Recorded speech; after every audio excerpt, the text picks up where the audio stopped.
ਚੜੇ ਨੇ ਖੱਤੇ ਨੇ ਲਾ ਲਈਏ ਚੋਰੀਆਂ ਤੇ ਵੱਧਦੀਆਂ ਜਾ ਰਹੀਆਂ ਨੇ। ਕੱਲ ਮੋਦੀ ਸਾਹਿਬ ਕਹਿ ਰਹੇ ਸੀ ਕਿ ਨਸ਼ਈ ਮਸਜਿਦ ਵਿੱਚੋਂ ਟੂਟੀਆਂ ਲਾ ਕੇ ਲੈ ਰਹੇ ਨੇ। ਉਹ ਚੌਰੀ ਸਾਹਿਬ ਤੁਸੀਂ ਇਹ ਗੱਲ ਕਰਨ ਦਾ ਜੀ? ਓਏ ਨਿੱਕੀਆਂ ਨਿੱਕੀਆਂ ਚੋਰੀਆਂ ਤੇ ਨਸ਼ਈ ਕਰਦੇ ਨੇ।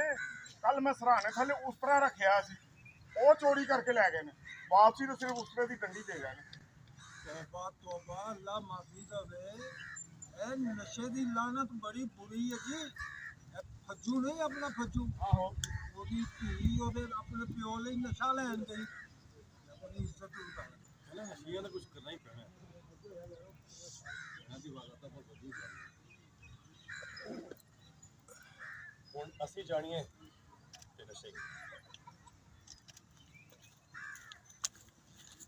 ਘੱਟ